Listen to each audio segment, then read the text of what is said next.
This is Ian Hartley. I am Warren Kay. And I am Sasha Steenbergen. Welcome to the Rediscovering God Dialogue. We invite you to join us as we endeavor to see Him more clearly And love Him more dearly while following Him more nearly.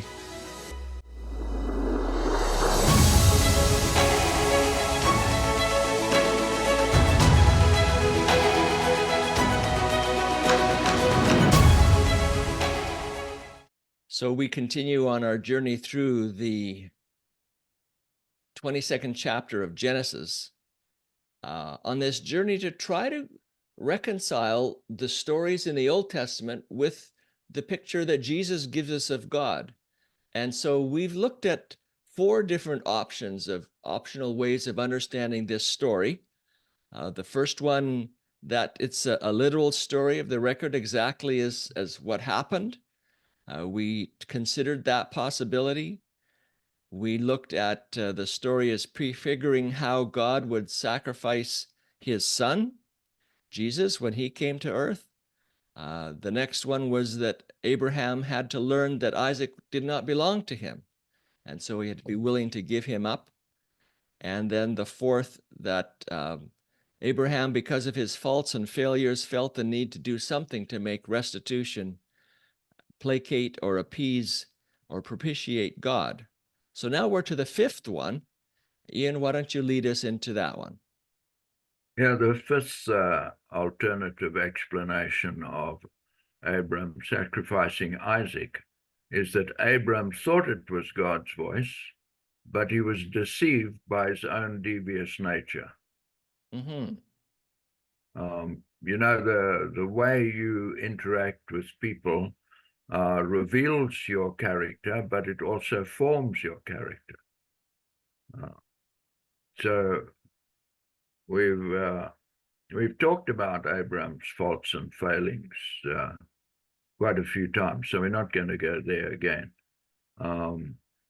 What we can say is that Abraham lived in the midst of Mesopotamian religions, all of which practiced human sacrifice. And so none of us would be tempted to sacrifice one of our children. It's just not part of our culture. Mm-hmm. I mean, you couldn't even entertain that idea, I don't believe. Mm-hmm. And somebody who does sacrifice a child, like murdering their child or neglecting them, we regard them as mentally ill. Mm-hmm.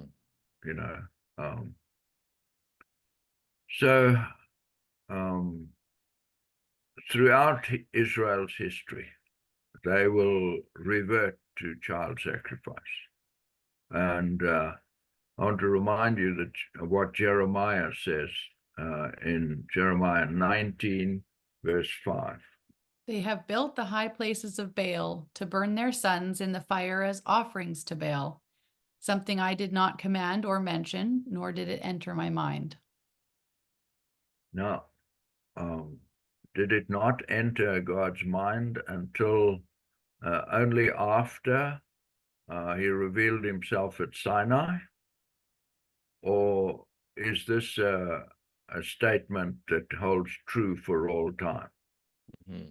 I mean, did God make one exception to what he thinks about when he spoke to Abraham, or gave Abraham a dream or vision about sacrificing his son? Or can we say that this statement by Jeremiah is normative, that God never entertained the idea of child sacrifice? Yeah, I think that's certainly would be what I would believe, is that this was not something that God ever conceived of. And I think it's important that as you've made the point, that Abraham was submersed in a culture where this was the accepted thing to do. And so, and that's hard for us to relate to because we're not in that culture.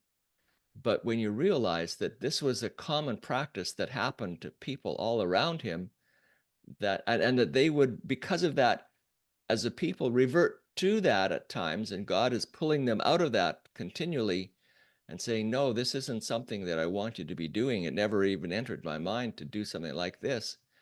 It starts to make a bit more sense as to why he would choose to do such a tragic thing.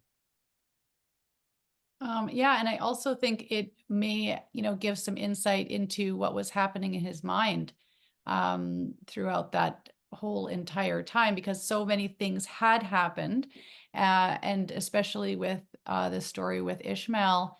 And I can only imagine that he may have been carrying a lot of guilt and also wrestling potentially with his relationship with wanting to please God and wanting to be the upright guy that, I know at different times he's wanting to find that way.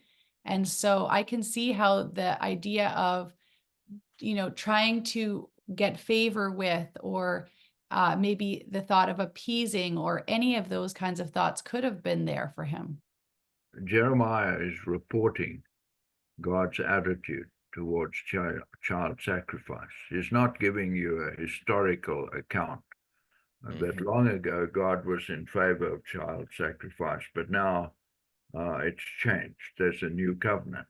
He just makes this blanket statement. Such a thing has never, ever crossed God's mind. Yeah. Now he repeats this 13 chapters later in Jeremiah 32, verse 35, and I'd like us to read that. Jeremiah 32, 35. Jeremiah is talking to Judah, and he's rehearsing their history of child sacrifice, and he's saying to them, you guys did this. This was never God's idea. You got it from somewhere else. Verse 35 says, they have built pagan shrines to Baal in the valley of Ben Hinnom, and there they sacrifice their sons and daughters to Moloch. I have never commanded such a horrible deed. It never even crossed my mind to command such a thing. What an incredible evil, causing Judah to sin so greatly. So Jeremiah links the whole idea of child sacrifice with idolatry, worshipping other gods. Mm-hmm. Yeah, So, that's a very adamant statement that, it never, ever crossed my mind to command such a thing. yeah, so, if you're used to reading the Bible literally, this idea that God did not ask Abraham to sacrifice Isaac is really troubling, because that's what the text says. Mm-hmm. But let's take a few other incidences. In Genesis 3, we have a snake speaking to Eve. Now, all three of us say the snake is who? The devil. Satan. The devil. Satan. And yeah. on what basis do we make that claim? Revelation 12. Not till the end of the Bible do we get that. So from the time of Genesis to the time of Revelation is at least 4,000 years. Mm-hmm. So for 4,000 years, the people who read that story did not make that interpretation. Mm-hmm. Now, if I meet Jewish people and I finish discussing the weather and politics and blah, blah, blah, I like to ask them, so tell me about that snake at the beginning of the Torah that spoke to evil. They all say the same thing, and you can Google it. Hebrew commentary on Genesis 3. They say that woman, Eve, was so wicked, she blamed an animal for what she did. Mm-hmm. Yeah? Yeah. So that's pretty much the interpretation we used for 4,000 years. Then Jesus comes along and he reveals there's a supernatural evil being that's a liar and a murderer. And he's the one causing all the suffering on earth. And then John, probably his disciple John, who writes Revelation, puts this down in Revelation 12, verse 9, that old serpent, the devil or Satan, who deceives the whole world. And so if you read Revelation, you now know that that snake is not just an animal that was in the garden, but behind this dialogue there is a supernatural evil being. Mm-hmm. So let me just put it in this framework that because of these two verses in Jeremiah, it has created a dissonance in our minds that we can't just read the Genesis story and take it literally as it reads, because God would have never imagined to ask Abraham to sacrifice his son. And so we're struggling with other ways of trying to make sense of that story. Yeah. And the dissonance, it was not revealed, for instance, over, was this an animal talking to Eve? Was she so evil that she made up this story? We had to wait for the correct interpretation of that story for 4,000 years. So let's go to another one, the burning bush in Exodus 3. So what's this burning bush about? We don't read that as a literal story, or do you? Do you think there was a bit of a leak of natural gas here and it was somehow ignited and Moses bopped by to have a look at the site? And well, you're catching me on when I last heard the story was as a child. And yes, it was literal. There was a burning bush and it was miraculous.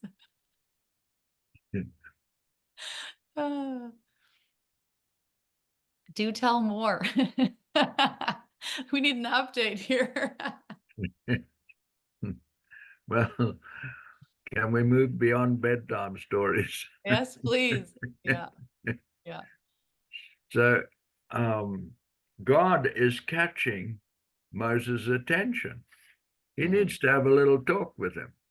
Okay. And so you have this phenomena. And it's not about some petroleum discharge that's being ignited. It's about God communicating with Moses. Now, in a very literal sense, if you read it literally, well, this is about a burning bush. But if you decode what's happening here, God is using something to catch Moses' attention so he can have a chat with him about what he'd like him to do. So I want us to read Numbers 22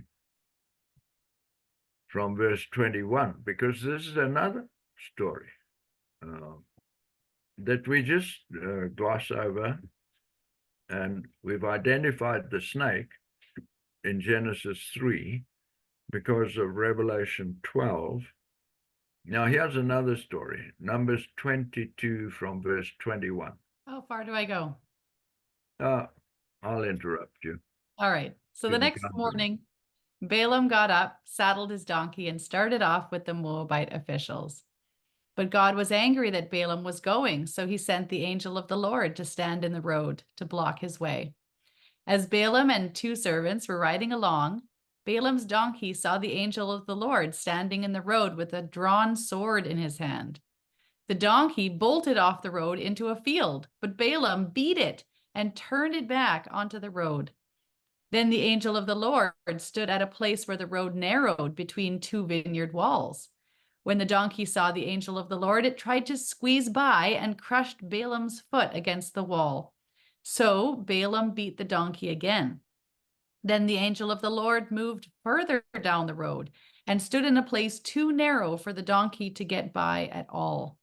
This time, when the donkey saw the angel, it lay down under Balaam. In a fit of rage, Balaam beat the animal again with his staff. Then the Lord gave the donkey the ability to speak. "What have I done to you that deserves your beating me 3 times?" it asked Balaam. "You have made me look like a fool," Balaam shouted. "If I had a sword with me, I would kill you." "But I am the same donkey you have ridden all your life," the donkey answered. "Have I ever done anything like this before?" "No," Balaam admitted. Then the Lord opened Balaam's eyes, and he saw the angel of the Lord standing in the roadway with a drawn sword in his hand. Balaam bowed his head and fell face down on the ground before him. "Why did you beat your donkey these 3 times?" the angel of the Lord commanded. "Look, I have come to block your way because you are stubbornly resisting me. 3 times the donkey saw me and shied away. Otherwise, I would certainly have killed you by now and spared the donkey." Then, Thank you. yeah. So this is a hilarious story when you actually just stop and read it, you know. Yeah, you've got a talking donkey. You've got an enraged man who just loses his cool completely. And the angel of the Lord apparently is a ventriloquist, and he can talk through the donkey to Balaam. And so here you have a story that's decoded for you. Mm-hmm. This story could have been told without the angel of the Lord aspect being included there. And then we would have had to decide who was actually speaking. How come a donkey could suddenly speak? Yeah. Okay, but I'm a little lost right now, and pardon my thing, but I mean, the only part that really troubles me, I guess, well, besides this Balaam beating his poor donkey, this very innocent animal, is the idea here that the angel is telling him, "I would have surely killed you." And that right away gives me pause, because now I'm wondering, who is actually this angel of the Lord? And who recorded what the angel said? True. Because now Numbers is written by Moses. So this is part of the oral history that Moses transcribes. And this is what's so fascinating to me is, where do all these dialogues come from? Yeah. Was there a voice recorder there that Balaam had on? And is that how we know that it's exactly what happened there? Or is this dialogue being reconstructed by the writer? Yeah. In Well, this and case, Moses. Yeah. And if we know that Moses views God as an uber pharaoh, that wouldn't be a stretch at all to say, look, I would have taken you down, because that would make sense in this story. Yeah. Yeah. I mean, when I retell stories, the wording isn't exact. Yeah. And the next time I tell the story, it depends on what I had for breakfast, how I slept, and so on, as to which words I'll use. I mean, yeah. Sometimes, we leave reality behind, and we go into sort of a theoretical space in our heads. And that's why Star Wars appeals to people. It's just Lucas made this whole thing up in his head, but there's something in it that appeals to us. Yeah. Well, and that helps me, because, if I read it as I used to, then there would have been, if I understood that, God killed many people, this isn't, this further confirms that would happen. But Yeah. if I understand the writer and his view of how things are, then I can totally see that, as this story has quite a lot of liberty in its telling anyways, it could very much be down to his understanding. Our language is so inaccurate in one sense. How about I say, I had butterflies in my stomach. Now, you all understand I'm trying to describe my anxiety. Mm-hmm. This is nothing to do with butterflies and nothing to do with the stomach. Mm-hmm. Mm-hmm. But the idiom communicates something entirely different. It's saying, I was really anxious. I was really worried. Mm-hmm. Mm-hmm. And so we just automatically decode language like this all the time. Mm-hmm. And then we come along and we say, well, the Bible is inspired. That means Mm-hmm. it's para-human. Mm-hmm. The words are all literal. And we just throw everything we know about communication and literature out the window, and we pretend it's a science book or a collection of laws or something else. Right. Mm-hmm. Yeah. Yeah, it's Look, so important to realize it's a piece of literature, it is. and there are different types of literature. There's different genres within the Bible, and they need to be understood in that context. Well, thanks for bringing that story into the picture, because that really helps. You see the most obvious example of this. We're so used to reading and decoding that we don't realize what we're doing. And that's 1 Samuel 28, 15 to 19. Why have you disturbed me by calling me back? Samuel asked Saul. Because I am in deep trouble, Saul replied. The Philistines are at war with me, and God has left me and won't reply by prophets or dreams. So I have called for you to tell me what to do.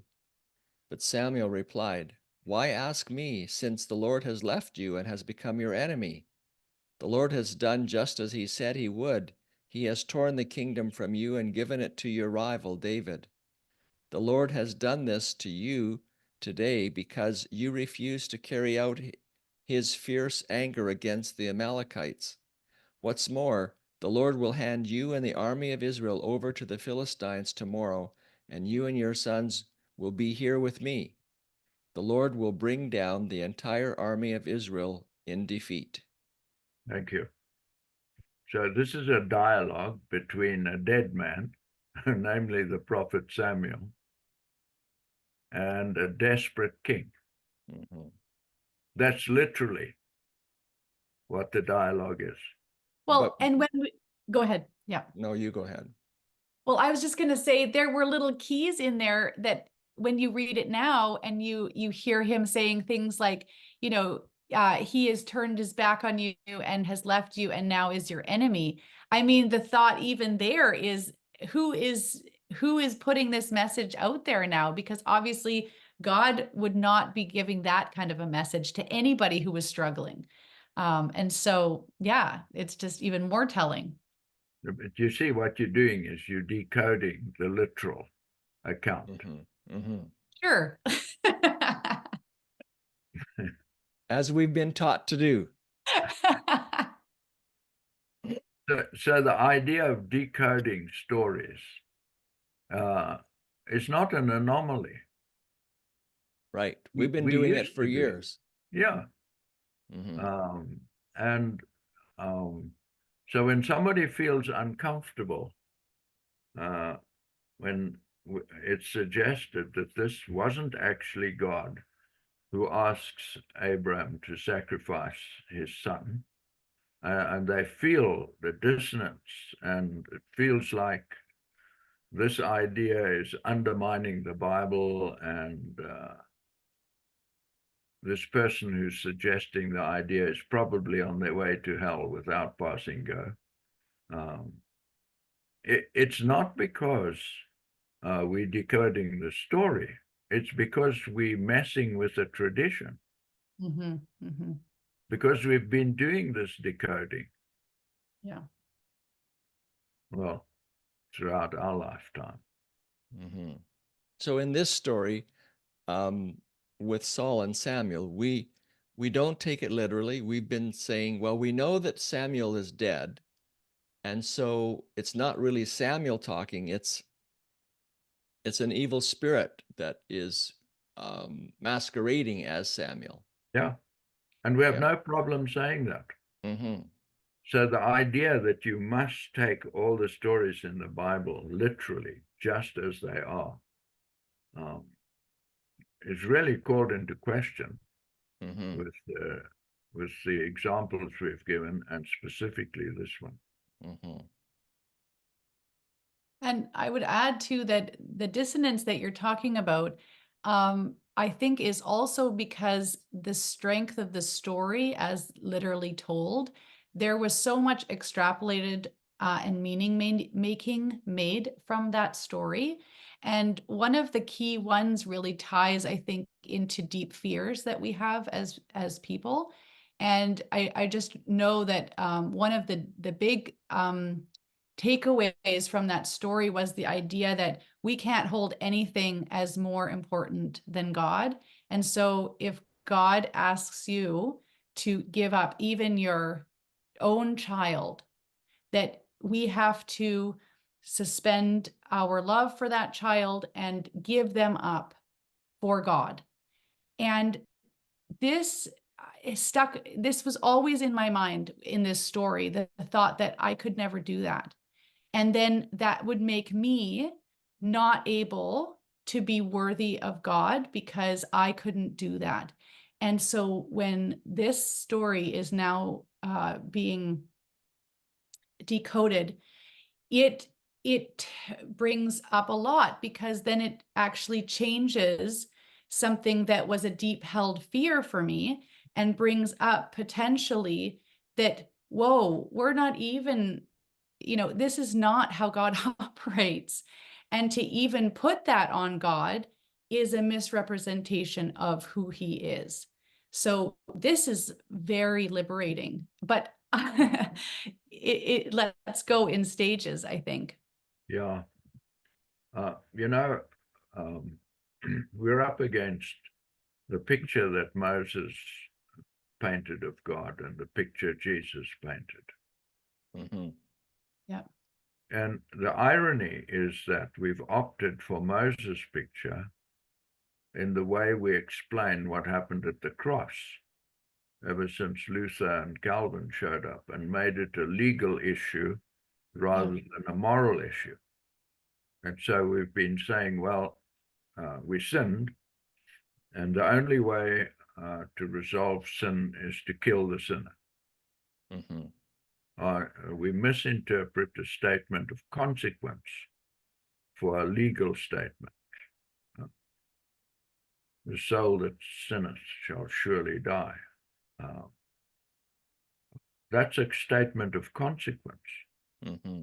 It's not a legal statement. There's no legal requirement anywhere in the universe that if man sins,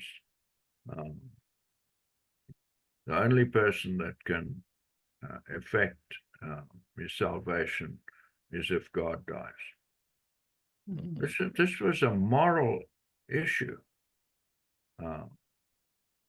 Pardon me repeating this over again, is that if there are not enough parachutes, and there's no law which determines who should have a parachute and who shouldn't.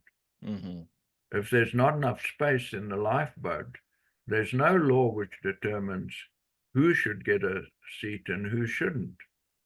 The British thought they had a tradition of women and children first, and if there's place, the men can jump in. But there's no law that says that. One of the great problems with self-driving cars is they're going to have to make a decision to kill the driver to save the many in the bus. And do we want artificial intelligence making that decision? So we've got all these problems we're creating for ourselves. And I don't mean to say I'm against artificial intelligence. All I'm saying is that there are moral issues in this world that have to be decided on a moral basis. There's no way of deciding them mechanically or electronically. Mhm. Moral issues are moral issues. They're not legal, logical issues. You can use legal, logical thinking to try and help you solve a moral issue. But at the end of the day, you have to say, this is what I think we should do. Yeah, I mean, you get into those situations in the medical field when you have a cure, but everybody is not enough for everybody. So how do you choose who gets the surgery, the transplant, the whatever it is? Yes, good point. Yeah. So the concept of a supernatural evil being who could deceive Abraham with such a command was unknown at this point in history. Yeah. We'd have to wait for 2,000 years before Jesus showed up and revealed, unmasked the workings of the devil. In the Torah, the books Moses wrote, it was understood that there was one supernatural being, YHWH, Yahweh, our guess, who created and controlled all supernatural events. The concept of the devil, as we understand this being, was only revealed by Jesus 2,000 years later. And we talked about this in podcast 8, which is a long time ago, but it's there on the website.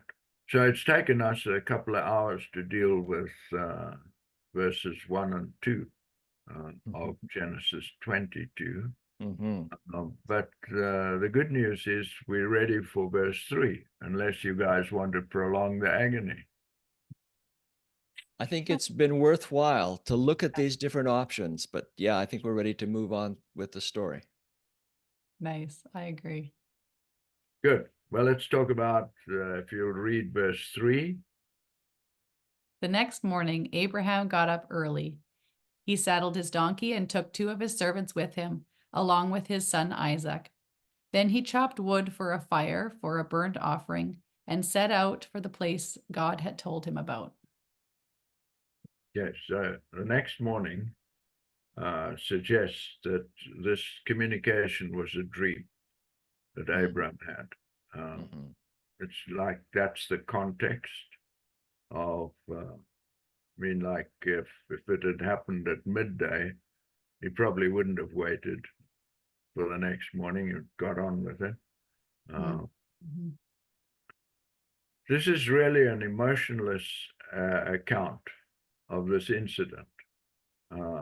There's a little bit of emotion we'll get to later on, but up to this point in time, no emotion is revealed about the incident. It's just a flat record, and it's characteristic of the Hebrew way of telling stories. Let's talk about chopping the wood. It says, then he chopped wood for a fire, for a burnt offering. Now, there was a thicket, and the story will tell us, on the mountain where he was to sacrifice Isaac. But he knew that he needed a lot of wood to consume a 16-year-old boy's body. This is not like a little lamb or a ram. He needs a lot of wood. And carrying this amount of wood must have raised questions in the mind of Abraham's servants and Isaac. Why are you taking all this wood with us? So I think this is a good place to stop, because from verse 4 onwards, we get into very interesting part of the story. Not that the first bit hasn't been interesting, but it's just full of drama and possibilities, and it's a real nail biter. So, hey, guys, thanks for showing up to make the podcast. You're welcome. I just really appreciate the opportunity to very thoughtfully move through these stories and help them make sense as we come at it from Jesus's revelation of what he gives us about God. And this is so very helpful. Thank you so much. Yeah. Let's pray together. Dear God, much of what enters our minds has never entered your pure mind. You're wonderful to think about. You're wonderful to experience in your inspiration and your love for us. We are so privileged to think these thoughts. Thank you, Jesus, for coming to us to open our minds. You're wonderful beyond words. You're superb beyond stories. You can never thank you enough. Amen.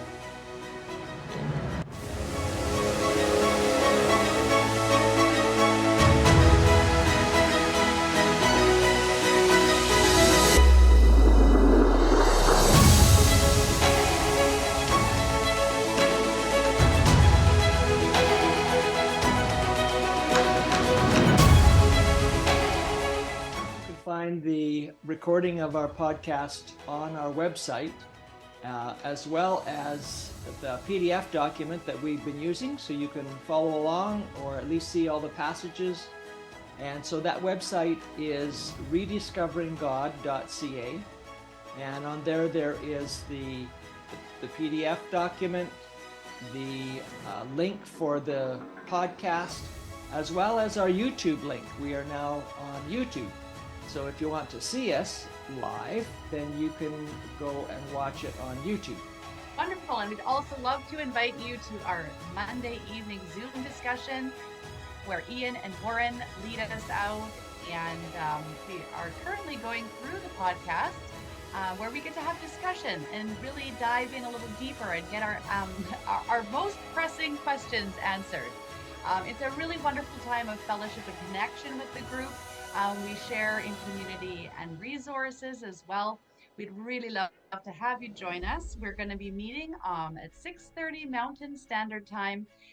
You just add in the link 403-506-9201.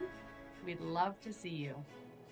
And if you'd like to connect with us, you can reach us at rediscoveringgod2020@gmail.com. Send us an email. We'd love to hear from you and know how this journey of rediscovering the God that Jesus knew is changing your life. Take care.